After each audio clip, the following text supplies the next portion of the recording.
All right, what's going on, guys? We have another episode of the Growth by Shawn podcast. I'm here with Aram Grigorian today. Aram, what's up, man? Very, very nice pronunciation of the name, Shawn. Thank you. Thank I you. I mean, take great that's pride in that. that's it. We could drop the mic at this point. There's nothing further to talk about. Yep.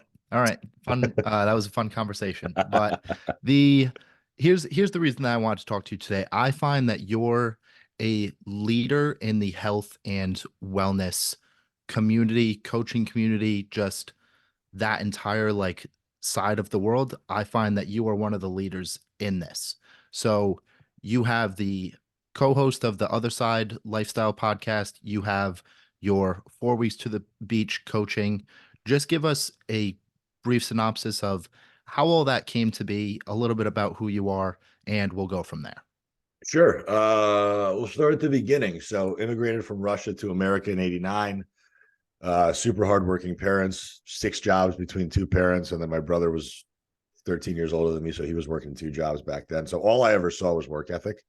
Like, I grew up in a family where there was no being tired, there was no being stressed, there was no nothing. It was just you had to do what you had to do because you had to keep a roof over your head. So I was blessed in that I saw the hard part of life immediately, and I learned how to build grit and toughness and resilience. I never knew any other way, which then served me later on with whatever endeavor I was doing. I went to college, basically paid for it on my own. Parents didn't have any money.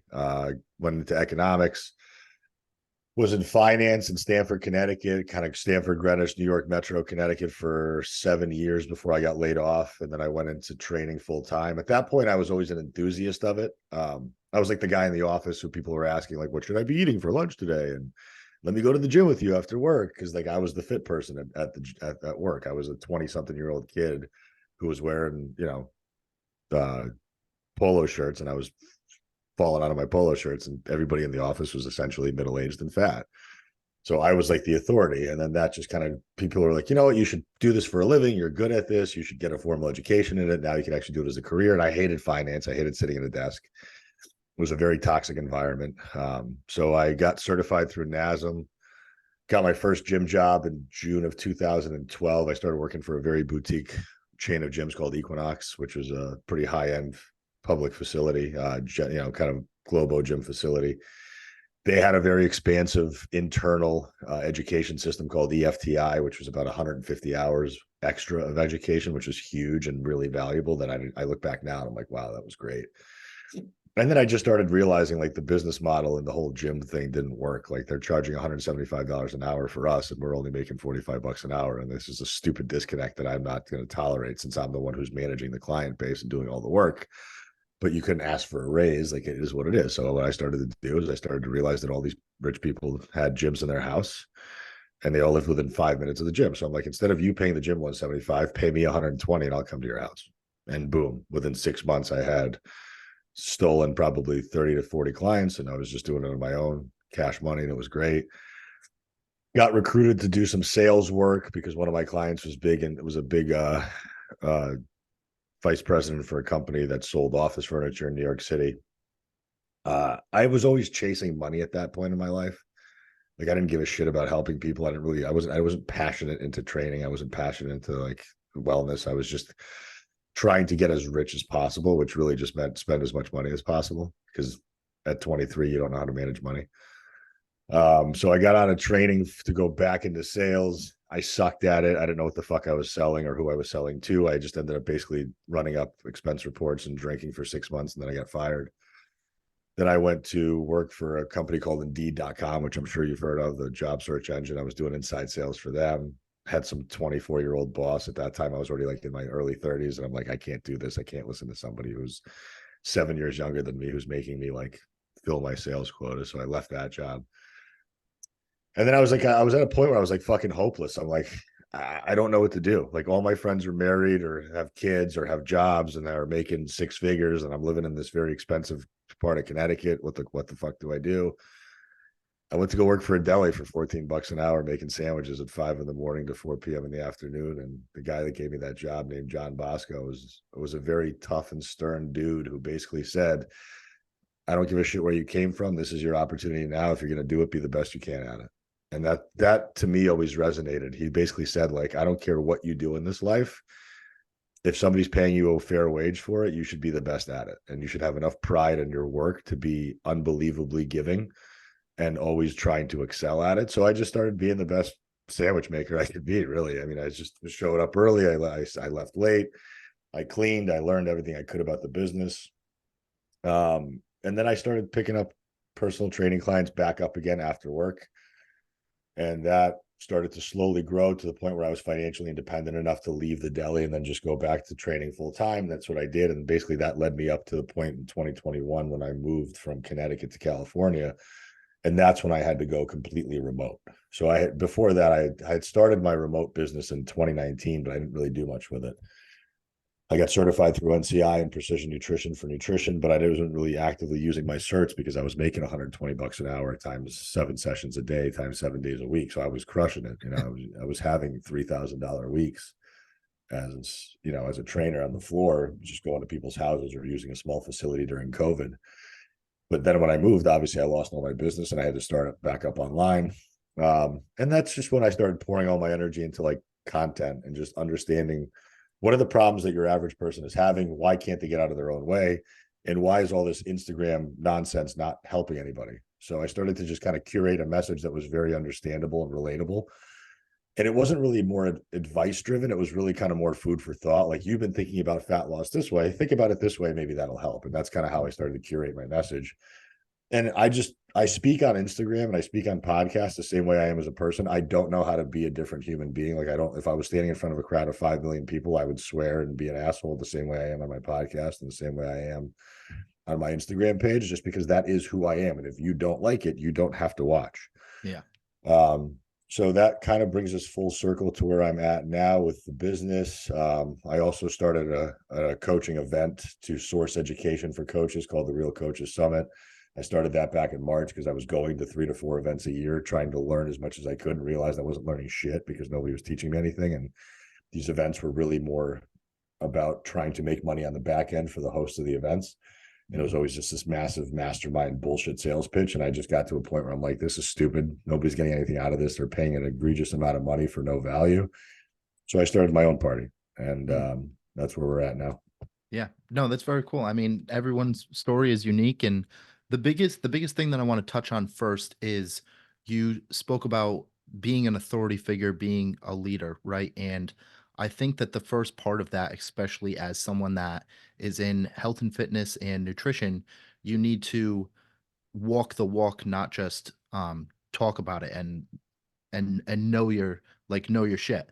So besides from you having the body that you do, what else do you see in people that there's that disconnect of them wanting to become that authority figure besides them just having a great body?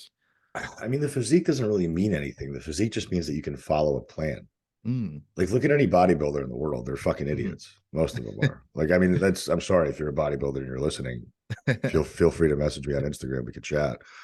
But like, most bodybuilders I know that aren't coaches themselves are given a meal plan and they're given a workout, and they just blindly execute until they reach their end result.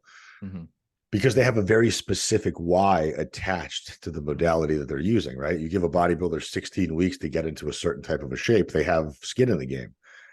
Mr. and Mrs. Jones, who are 45 with 3 kids and 2 businesses, don't have that same skin in the game. They have other responsibilities.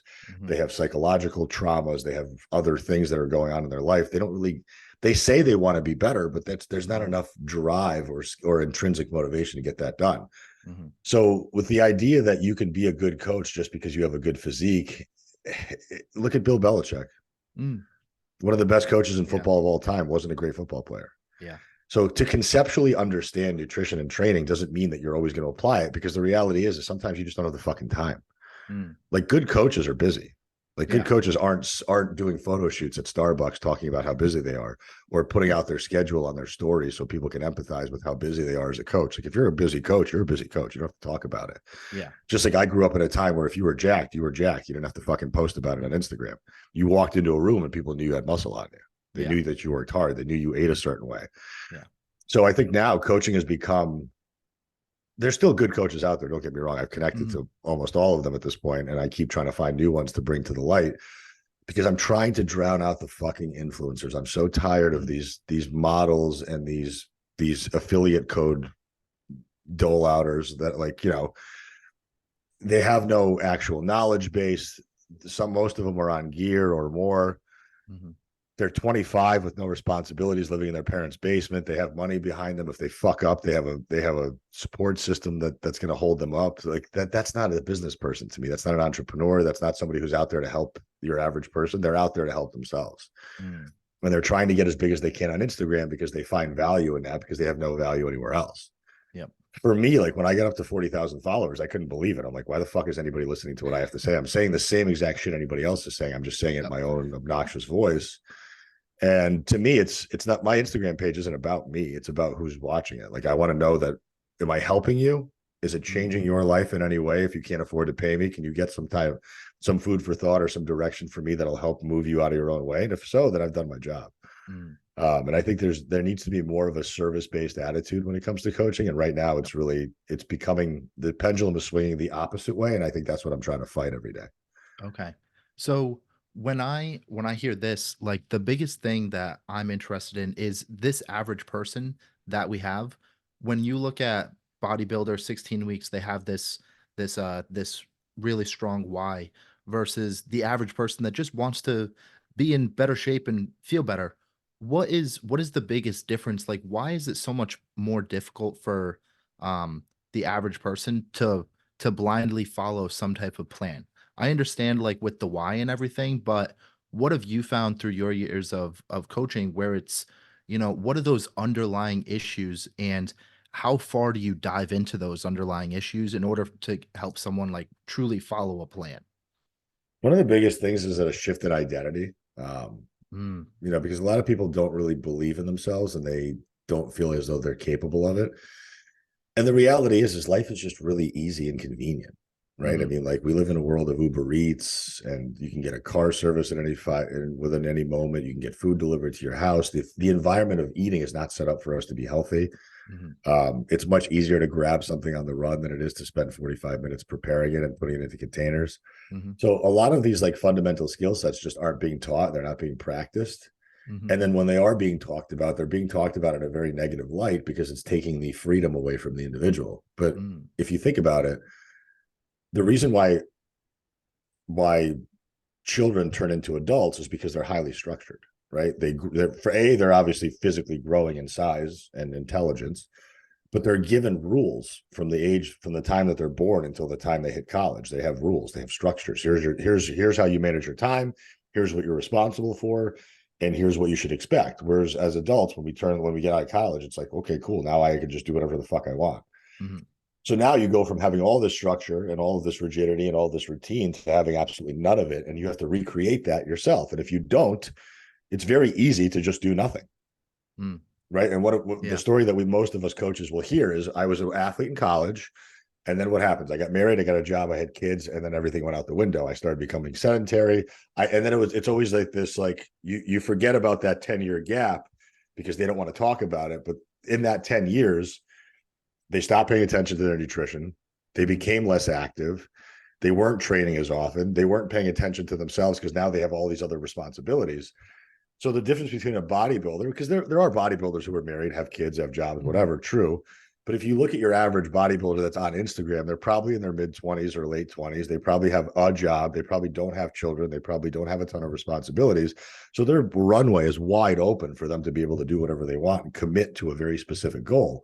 Mhm, Whereas we're trying to take people who are in their 40s and 50s and trying to get them to retrace their steps and figure out where the fuck they went wrong. And that's typically going to be, you forgot how to take care of yourself.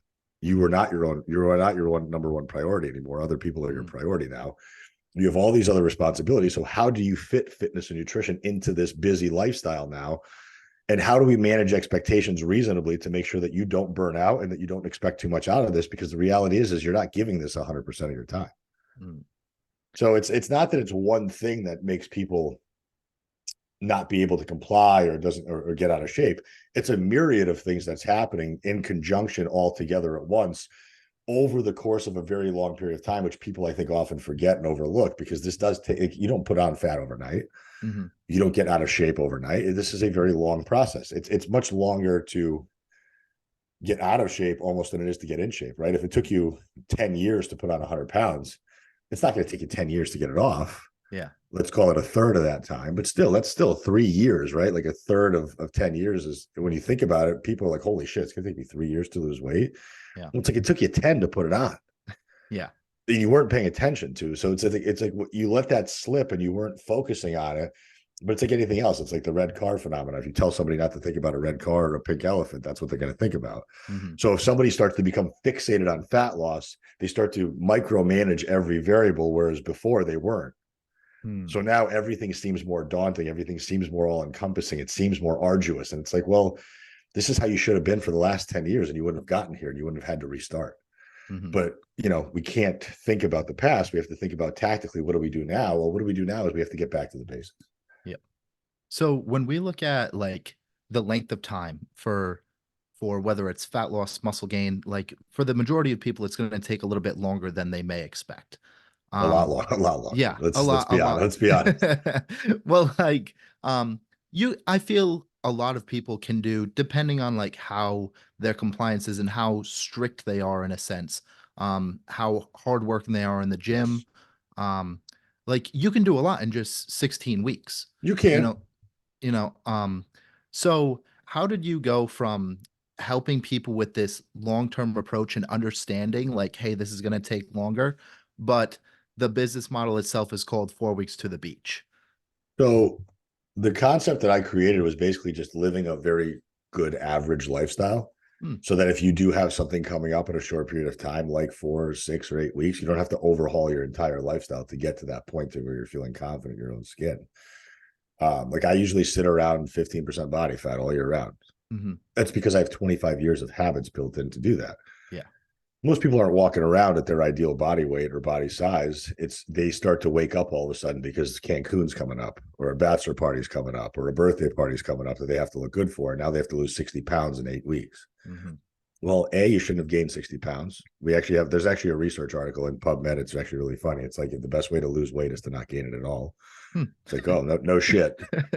But then it's like, okay, well, like you have to be reasonable about it. Like if you truly are aesthetically driven, because let's be honest, like most people start eating better and start training because they want to look better. Mm-hmm. Like, yes, some people do feel like shit and they recognize that and they own it. But most people that are coming to us aesthetically purposed. Mm-hmm. If you're that fixated on your aesthetic, why the fuck did you let it go in the first place? Like, could you have had some semblance of meal preparation while you had a kid? Could you have still worked out while you had a job? Like the answer to that is yes, because there's proof of concept. There are other people that have done it. I mean, I know people that are fucking high level CEOs that fly 28 out of 30 days a month and they look amazing. Yeah. But that's because they prioritize this shit. They spend an hour of their day moving their body for a specific purpose. They have meals that are prepared for them because they have the resources. And if they don't have meals prepared for them, they know how to build a plate at a restaurant that will be conducive to their needs. I have single mothers who have 3 children and a full-time job that make it work, right? I've met widows that have lost their husbands to a tragic accident or to suicide that have competed in bodybuilding shows who have made it work. So the reality is that if there are other people out there that are making it work, what is preventing you from doing it? And 99 out of 100 times it's psychologically driven. From here, I would love to hear some actionable steps that people are able to take away from this in terms of helping them create a better environment for themselves to go and actually reach their goals. Like, what is the biggest common thing that you see in terms of people's environment that is giving them that self-sabotage or opportunity to overindulge? So people need to prepare.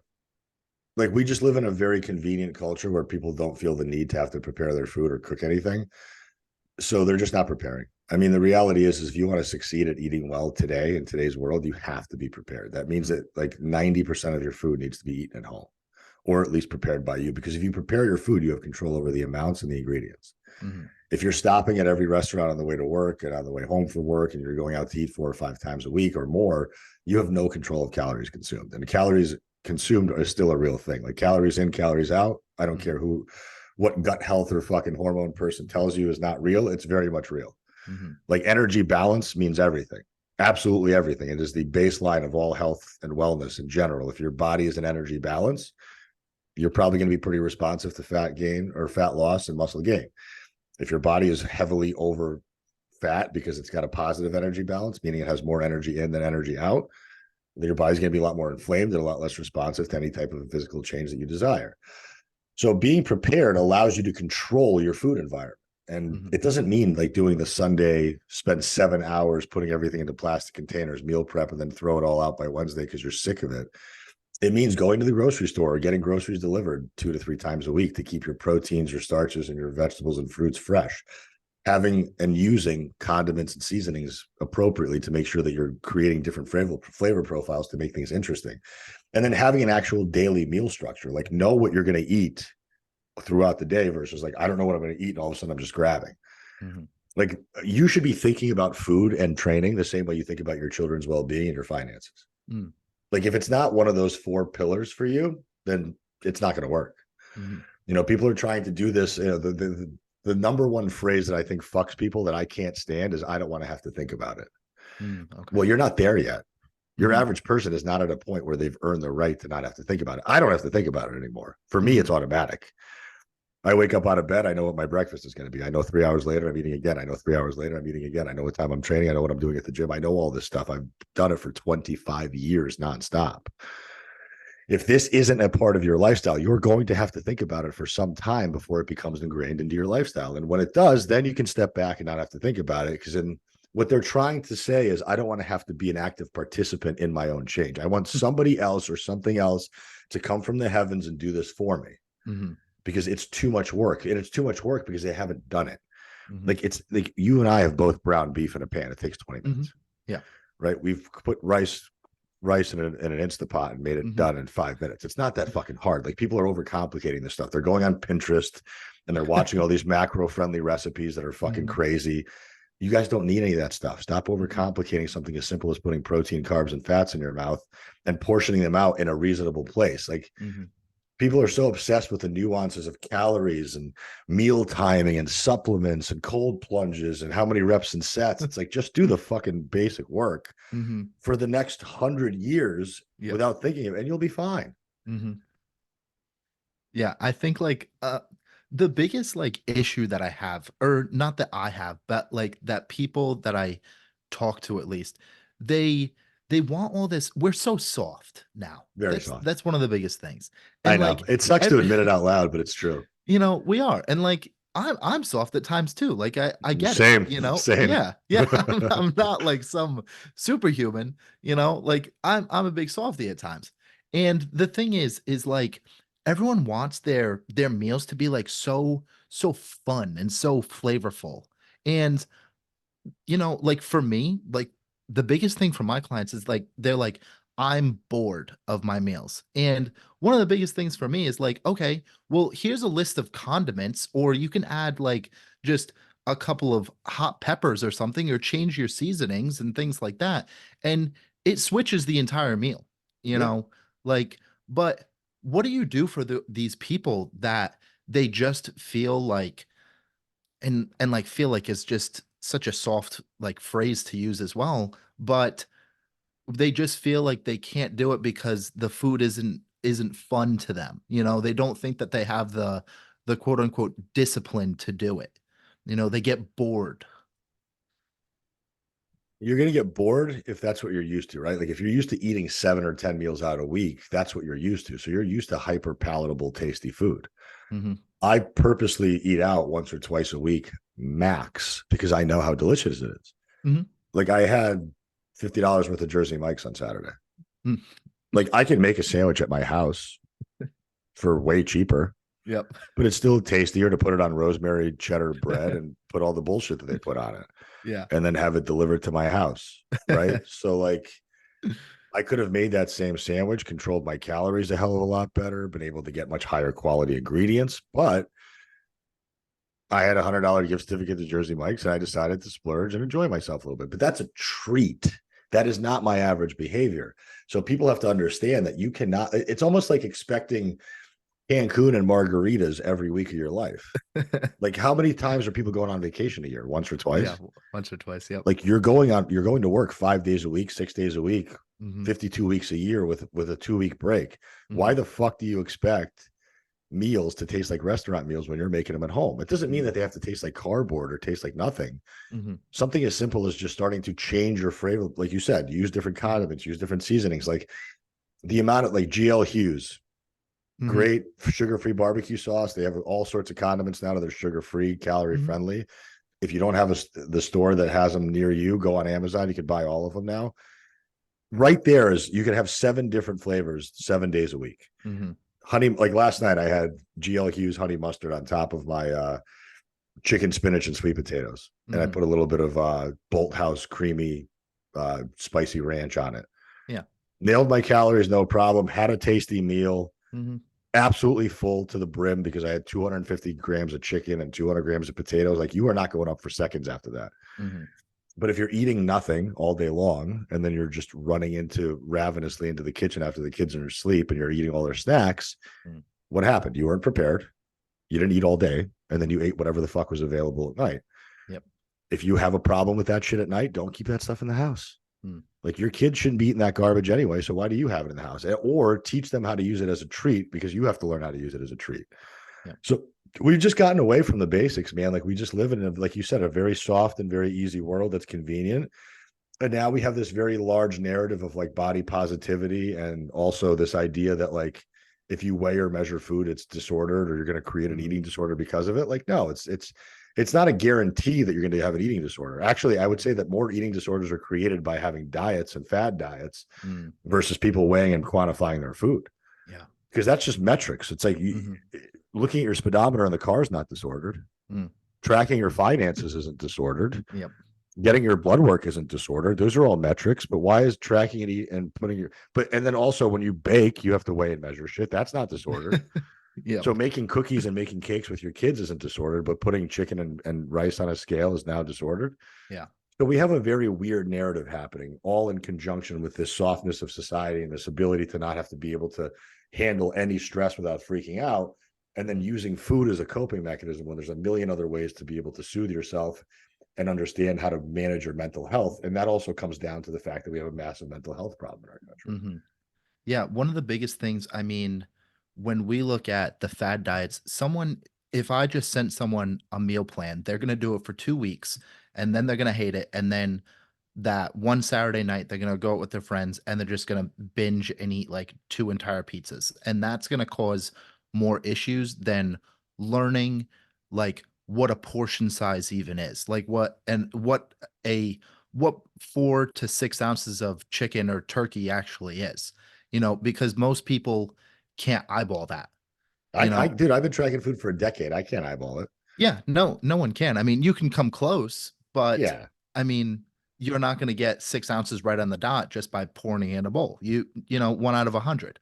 So what is it? How do we get this society that we've come to? Or before I ask this question, I had also posted this reel a couple of weeks ago because Southwest is like this whole thing, like I'm trying to stay up on current events here, but that's unfortunately that's what gets views as well, is talking about, I do want to try to help people as much as I can, but at the same time, like, I want people to come to my page as well. Like, I have to have both, I have to try to make money as well.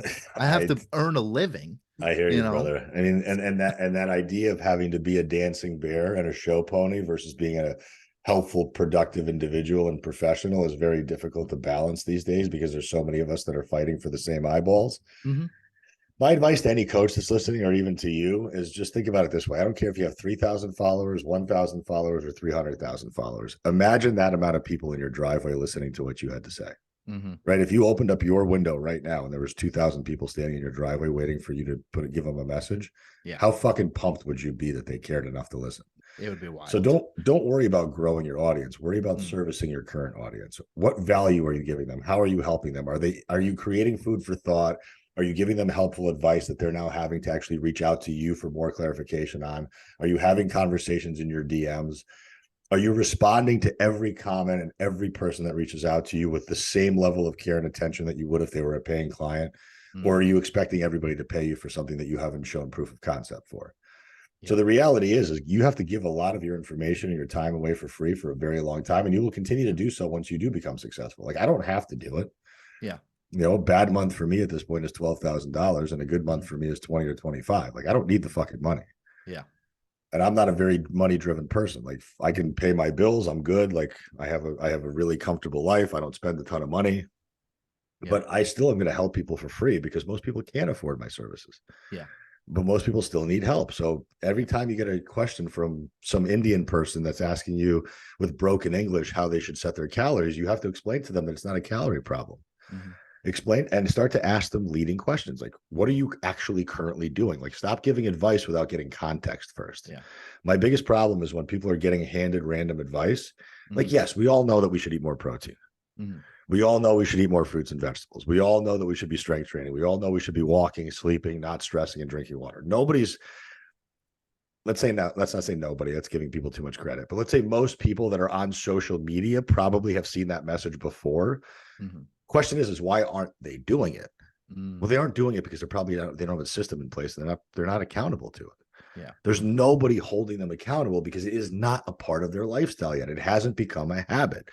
So how do you get people to create a habit? You have to stay on top of them until it becomes a habit. That means that most of those people will have to either have a system that they can rely on, or they have to have a coach that builds them a system and a system of accountability and a system of action that they can then lean into. So, you know, I think the person who said it and did it best was Mike Dola, who used to own Stronger You. He used to do nutrition coaching for $100 a month, app-based, very low expectations, but hey, at least you have something. And he was wildly successful. I mean, again, the guy cashed out and now he's a stay-at-home dad. And his whole thing was like, we have a massive problem and a massive application issue. We don't have an information problem. This thing has everything you need on it. This thing will calculate your calories. It'll tell you what workouts to do. AI now, I mean, AI is ridiculous. You can literally ask, I mean, this Zoom call will now get recorded and we can hit the AI button on our Zoom call and it will print out questions and things for us to talk about. Everything is being figured out for you. Why the fuck are you as a human being not doing it? It's because you don't have accountability. You don't have the confidence that you can do it. And you haven't done it for long enough to have become implanted into your everyday life. So if that means that you spend 6 months or a year investing in yourself and finding a coach that works with you, it's worth every goddamn penny because it's going to save you so much headache and so much money in the long run of having having to do it yourself and knock your head against the wall because you're not changing your own oil. You're not cutting your own hair. You're not cutting your own grass. You're not cleaning your own driveway with snow every year. You have other people doing this shit for you. So why are you not outsourcing one of the most complicated and complex individual things that you have to do? Nobody teaches nutrition and training in school. There's no formal education on this stuff unless you go and seek it yourself because you're a professional in the industry. So why is it that you as a 48-year-old think that you can figure this out? I mean, you had said it on one of your podcasts too, is someone's been doing something for 6 to 12 months and they've been doing the same thing over and over and it hasn't been working. Why haven't you even tried to change it? You know, that's where a lot of people are falling into. And it's the same. It's just like you said, it's not the information. It's the biggest thing that I found is the accountability. And now for myself, at least, the issue that I'm having is how do I help hold people more accountable and help them become more accountable to themselves without just being a babysitter for them as well? Because I don't want them to rely on me for the next 5 years. You know, great, go and pay me for 5 years every single month. But no, you want to be able to like empower people. And, you know, like after a year of working with someone, like, hey, I want you to be able to keep weight off or understand like what a calorie is, hopefully, you know? So challenge and educate them. And then challenge and educate them some more. And then when you think they've understood it, challenge and educate them some more. For every question I get asked in my text messages, because everybody has my phone number. I'm accessible 24/7 unless I'm asleep. I don't answer their questions blindly. I say, what do you think? How would you answer this question? If it's a training question, if they're asking me about some nuance, I've probably already taught it.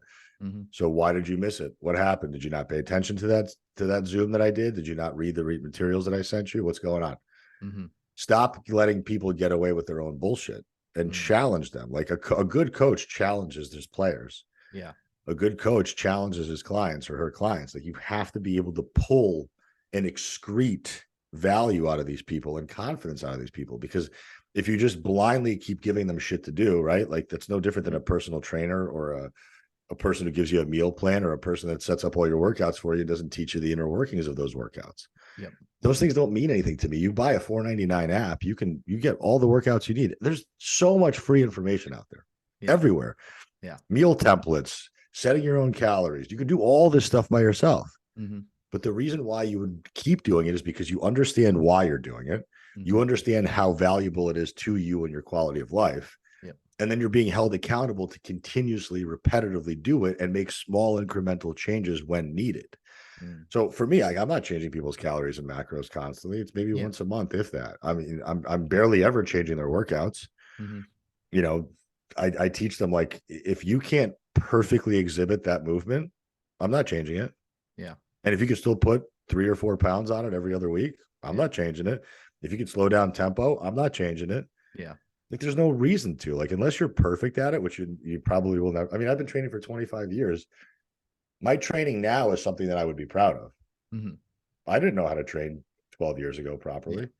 Throwing weight around, using stuff inappropriately, not understanding tempo, not understanding body position or control, not really understanding what muscle was moving which joint. So, but I teach all that to my clients. So you have to educate and then challenge, educate and then challenge constantly. And when you think they know it, keep asking them questions, because when they start to become invested into it and it becomes a passion of theirs to where they're gamifying it and trying to improve upon it with themselves, that's when you know you have ultimate buy-in for the long term.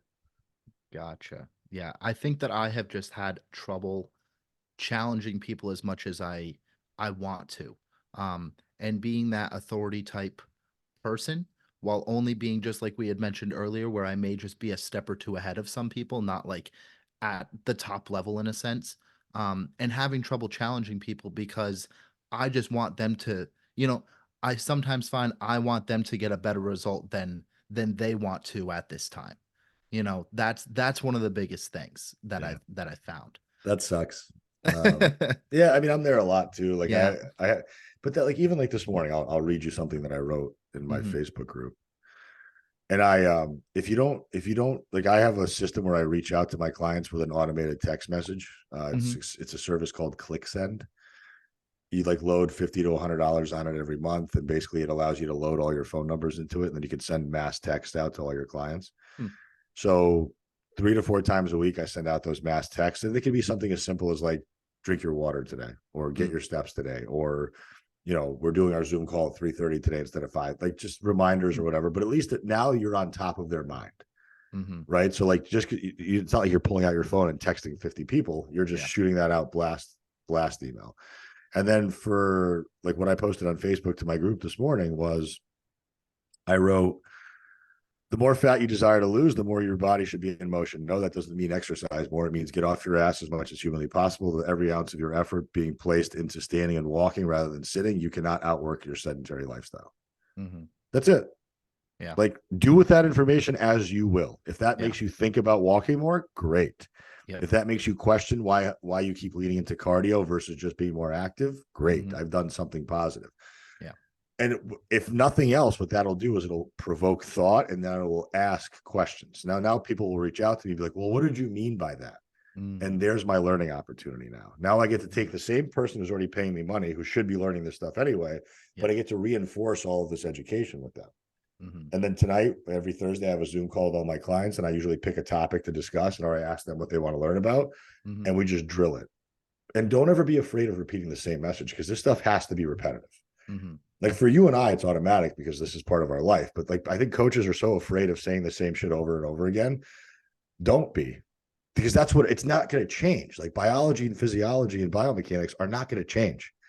They have been what they have been for 100 years. We're not getting any more advanced on any of this stuff. There's no more amazing nutritional research that's being created. There's no more, groundbreaking exercise science that's being developed. It's all the same shit. The body is what it is. It works the same way it did 1,000 years ago. The environment has changed.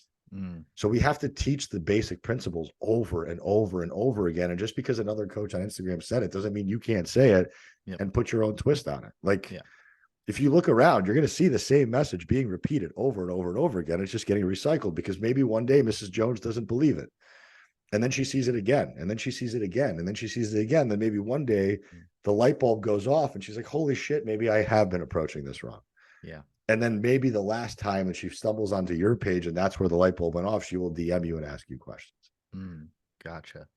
Now, with how sedentary our lifestyle is and is becoming, with more office jobs, more time in front of Netflix, things of this nature, do you see the world that are we going to make like some type of shift again, some type of turn again, where every desk is a standing desk or every desk has a treadmill underneath? Anything in that direction, in a sense? I would like to think it would go that way, but I don't think it will because for every person that gets a standing desk at work, there's 40 other people that are like, fuck that idiot. Mm-hmm.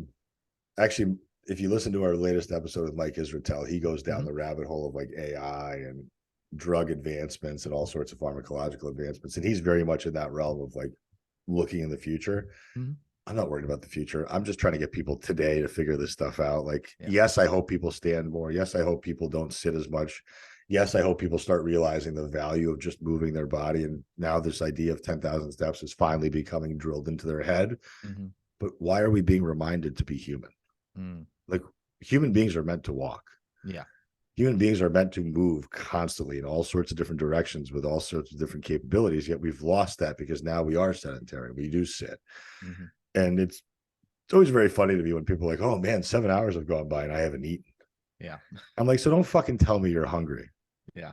Like, don't tell me you're hungry. Tell me you're poorly prepared. Yep. Right. Like if you could have, if you have the capability to not eat for 7 hours because you're focused on something else, don't tell me that the amount of calories that you're dieting on is hungry to you now. It's only because now you're focused on it. Right. Like it's no different than like the kids that have ADD or ADHD. Like, yes, I don't want to discount that those are real disorders. Yep. But you give a kid with ADHD a mission and a plan, and that kid's going to fucking execute like a wild animal with no problems of focusing because they're interested in what they're doing. Yep. We're just overstimulated and uninterested. We're waiting for that next dopamine hit to come out of somewhere. Is it going to be my phone? Is it my email? Is it my text message? Is it my Instagram? Is it my Netflix? What's going to hit me first? Yeah. As opposed to like, I can actually sit in silence and be okay being a human being by myself with no noise. Yep. Ask one of your clients, like seriously, like next time you talk to all of your clients, like I challenge you guys to sit in a room facing the corner, not talking, not speaking, not looking at your phone for 5 minutes. They will freak the fuck out. Yeah. They don't know how to do it. Yeah. Like this thing is a tether to the rest of the world and we have to feel connected because if you're not connected, you're alone, and alone is a scary place to be. But where do most people that are successful get all of their ideas and all their inspirations from? It's when they've spent time by themselves. So we have to become less reliant on all this stuff that's around us and start to become more confident in our ability as human beings. And it's my job as a coach to be able to bring people back to that root of living a human normal life and emphasizing the quality of life that you will now experience because you're living in accordance with those values. Like getting back to the root of being a human being, moving more, drinking more water, eating more real food, connecting with humans as opposed to apps and, you know, social media versus in real life, going out to places, seeing things, traveling, getting out of your own way. Like these are all things that people need to be doing, but it's not sexy. It doesn't sell. Yeah. Right. Like how long do I have to do that for before I lose weight? Well, I don't know, forever. Yeah. Yeah. That's one of the most like difficult things that I've found too, is that how stimulated we are. And this is where like we have that, how should I word this? Like two side, like a very black and white argument in a sense, where a lot of like the good ideas and everything that you're going to get in terms of like feeling good and like more at peace and less stressed is going to come from stepping away from your phone and being less stimulated and all this. But the way that I see the world going as well, especially in like a coaching realm and a business realm, is going to be more community based. So being able to have both of those is very important. Like even on my check-in sheets, I have 5 minutes of mindfulness, you know, just X or check, and that's it, you know, every single day. And if you hit 3 days this week and you hit 4 days next week, that's awesome. You know, it's more than you were doing 2 months ago, you know. that's where people, they want this perfect week, but it's just so difficult for people right now to go and sit with themselves. And I don't know how to fix it, you know? You I don't know can't. if anyone really knows how to fix it. I don't think we're gonna have a society where at noon Eastern time every single day, people are like, all right, this big alarm goes off and everyone shuts their phone off for 10 minutes. You know, I And don't see that. they pray 3 times a day in Muslim countries. We should start doing that in our country. Yeah. So instead Yeah. of praying 3 times a day, we should just shut off our phones and our TVs 3 times a day and see what Yep. happens, and turn off the internet globally for 3 minutes every 5 hours. Yeah. But the reality, listen, everything comes down to intention. Mm. I'm a recreational drug user. Mhm. Does that mean that I'm doing coke and Molly every single day? No, because that would make my quality of life suck, and that would make my brain scrambled. That would make me very unproductive. Mhm. But when I do it once every 3 months to release and have a good time, I'm doing it with intention. Mhm. So don't blame social media, don't blame Netflix, don't blame TV, don't blame all this shit. Just blame your relationship to it. Mm. Food is not bad. Your relationship with food is bad. TV Yep. is not bad. You watch it too much because you can't do anything else. Yep. Right? Like, social media is very productive if you make it be. Like, I don't use social media for entertainment. Mhm. I use it to help my audience and to interact with my audience. I don't get on it unless I need to be on it. Like, I'm not scrolling through and just going through reel after reel for the fuck of it. I don't have the time in my day for it, nor do I have the interest for it. Yeah. I live life with my eyes up and forward. I don't have to bury myself in my phone. But Yeah. that's because people don't have other outlets, and they're not figuring these things out because they're not trying to. Yeah. So our responsibility is to tell people that you can live a life that's very fulfilling when you start to step on the other side of these technological advances and not have to rely on them for entertainment. Mm. You know, like I moved to California from Connecticut because I hated the cold. Yep. And now I get to be super active. It's sunny 360 days out of the year. It's barely ever cold out here. Yep. And now my quality of life has gone up, which means my mental health has gone up. So Yep. I changed my environment and everything changed. Yep. You know, if you're living in fucking Detroit and you're miserable, move. Yeah. If you're in a shitty job, go find another one. It's going to suck for a while, but you'll survive. Yeah. You'll make money. There's people that look at fucking LA. It's lined with homeless people, and somehow they're still alive. Yep. Like, there's nothing in this world, unless it's terminal, that's going to kill you immediately, that you won't be able to figure a way out of. You just have to get crafty. And unless your back is finally against that wall, you have no reason to do it with urgency. Yep. Right? Everybody's kind of waiting for that proverbial, what is the right time? It's never the right time. Mm-hmm. There's always going to be something that you'll find as a reason not to do something. Yeah. I'm too tired. I'm too busy. I'm too stressed. It's my kids. It's my job. It's my grandparents. It's my parents. They're aging. Okay, fine. Then you're just going to stand in your way for the rest of your life and nothing will ever happen. And then 17 years from now, you're going to look back and be like, what happened? Yep. Well, you chose not to act. You chose to stay comfortable. So we have to manufacture discomfort, and we have to find other ways to be fulfilled outside of just the stuff that's being put in front of us to numb us and make us stay in place. Like, I'm a very unconventional person. Mm-hmm. I don't want to get married. I don't want to have kids. I love dogs. I don't like most people. Mm-hmm. And I talk about that stuff. So that means I'm not going to make a lot of friends. I'm okay with that. I don't need a lot of friends. Like, these people are not going to be by my bedside when I'm dying at 90 years old. Mm-hmm.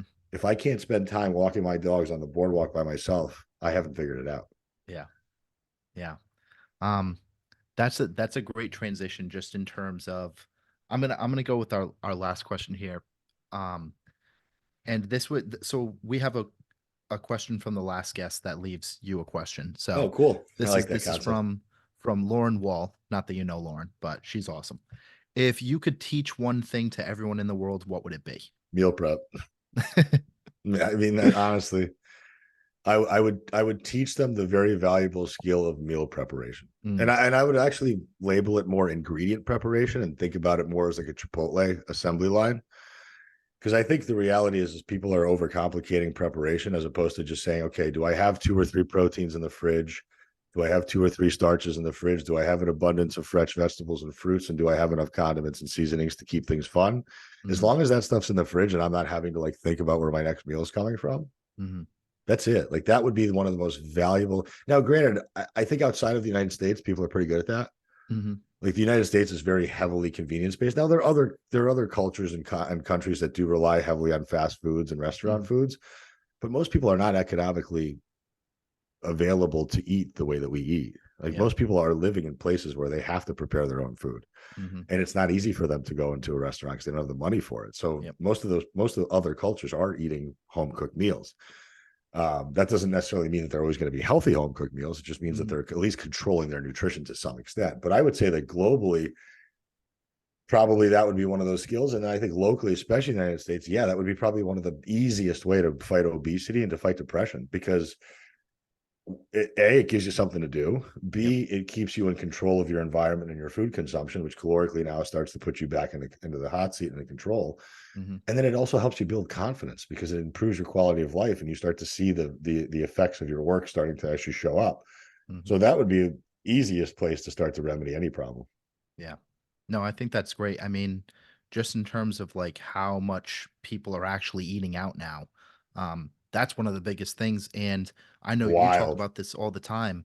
Like, you'll, as difficult as it is for you to pour turkey into a bowl and know how many ounces, it's even more difficult to look at, a plate of nachos on the table and decide how many calories that is. No, Like, people no don't know how clue. many chips, did they fry them in oil? Don't know how much oil. Like, the estimation of calories there, no matter whether it says it on the menu or not, is, I just think it varies so much. It's so difficult. So like the meal prep is so huge. And like, we are primal at the end of the day, and just, it's good to actually prepare food for yourself and not just like have it hand delivered over and over and over, Yeah, we're not asking you to go hunt for it. Yeah. Although Yeah. that would be fun. But Yeah. can you imagine if you started making everybody like hunt their own protein, catch their Oh own God. protein, or grow their own vegetables? Like we'd be dead in a week. Yeah. Like Yeah. so many people would be completely useless and they wouldn't know how to do it. Like I don't have a green thumb. I have no idea how to grow anything. I'd be fucked. Yep. But Yep. like something as simple as, like you said, like my Jersey Mike's meal on Saturday, Mm-hmm. just two sandwiches, Mm-hmm.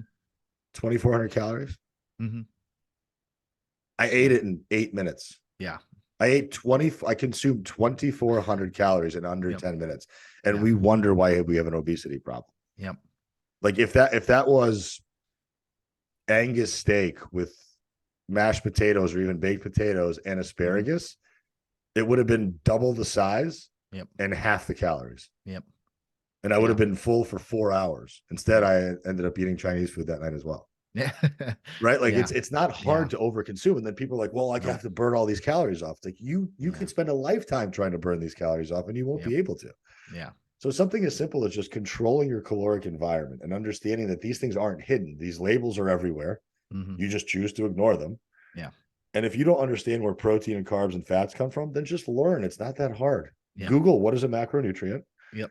and then what are the best sources of XYZ macronutrients, and done. Now you have a grocery list. Yeah. Yeah. See you later.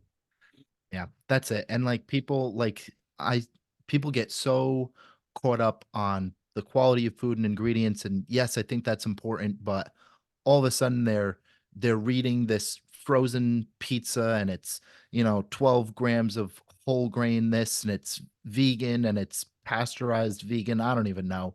And they're like, why am I not losing weight? And I'm like, you ate a 480 calorie pizza like 4 times in the day, on top of like all of these other organic crackers and things like that, and like, you got 5 grams of protein today, you And know you'll never be able to fight the food industry. yeah. They're very, very good at making shit look like gold. Mm-hmm. Right? You can walk Yeah. into any grocery store and they know how to market and label things to catch your eye, Mm-hmm. to make things seem healthier than they are. And at the end of the day, yes, does organic help? Sure. Mm-hmm. But if you're 40, 50 pounds overweight, who the fuck cares? Yeah. You don't have an organic or non-organic problem. You have a calorie density problem. Yeah. So change that. Move your body more. Build some goddamn muscle. Mm-hmm. Like be somebody who's strong, who can pick themselves up off the ground, who can do a pull-up, Yeah. who can actually walk into the gym and know what a row is, know what a squat is, know what a hinge is. Like understand these things. These are principles of the human body. Yeah. Like I have people that are like, where's your quad? I'm like, how the fuck do you not know where your quad is? Yeah. It's attached to you. Yep. Yep. You know all the inner workings of your phone and your computer. Yep. You don't know where your quads or your calves, your hamstrings are. Like you should be Yep. able to point that out and feel it and flex it and tell me every joint action that it has. Yep. So it's very sad to me that we have to teach this stuff to adults especially when you're only given one human body in a lifetime and you have to manage that body forever.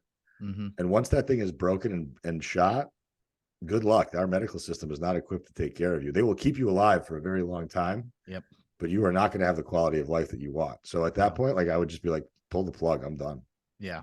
Yeah. Because it's meant to, at least from my opinion, it's meant to keep you alive and make sure that you're spending more money.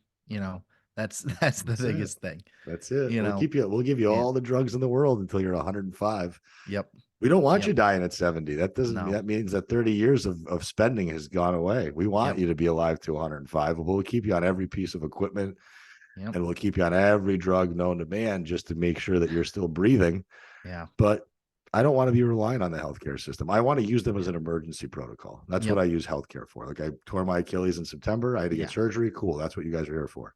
Yep. But you're not going to tell me how to eat because you have no fucking clue yourself. You're not going to Mm-hmm. tell me what's good for me because you have no clue. Yeah. And its system is a reactive system that's meant to manage symptoms. That's all it is. Yeah. It's the 300-pound doctor walking around telling you how to live your life, things of that nature, Eat less, move more. Yep. Well, if you just, if you just took this drug and this drug and this drug, and then, we'll put you on the CPAP and all these things, and then boom, everything will go away, Yep. But Aram, thank you for your time. Can you just let us know where we can find you, work with you? I know you have, I'm not sure if it's one or two Real Coaches Summits coming up, one virtual, one in person. Just explain that a little bit more to us. Yeah. So the virtual one is going to be the 19th of January to the 21st. You'll have 3 days of opportunity to watch all the different talks online virtually. And you'll also have an option to buy lifetime access to all the 45 speaker presentations. So if you're a coach or if you're even an enthusiast, these are like up and coming coaches or even some more experienced people that people just haven't heard of yet that are doing like on the ground, boots on the ground work with real clients, getting real results. So like I actually think that these 45 presentations will teach you more about a myriad of different variables than even one or two like celebrity coaches ever will. So this is an unbelievable opportunity. It's free. And if you wanted to pay for it, it's not that expensive. My live event, which is 14 presenters in person in Vegas, is in March of this year, the 10th through the 13th. All meals and booze included, comedians every night. Everybody's hanging out with one another. It's a very one of a kind environment. It's just a lot of fun as well as it is being valuable to the people that are coming. So if you're a coach or even just enthusiast of information who just want to connect with that type of a community, because it sometimes is very alienating when you're on this journey yourself, you get to finally be in a room full of people that are just as crazy as you are, Yep. 4 weeks to the beach on Instagram. That's where I spend most of my time. If I'm not answering text messages, I'm answering DMs. So if you ever have any questions there, I don't have like a velvet rope for clients. So like I'm always taking people. I can handle as many people as I want. I just always want to make sure they're the right fit. So as long as you're somebody who's willing to communicate, track food, send me workout videos, you're a good fit. Yeah.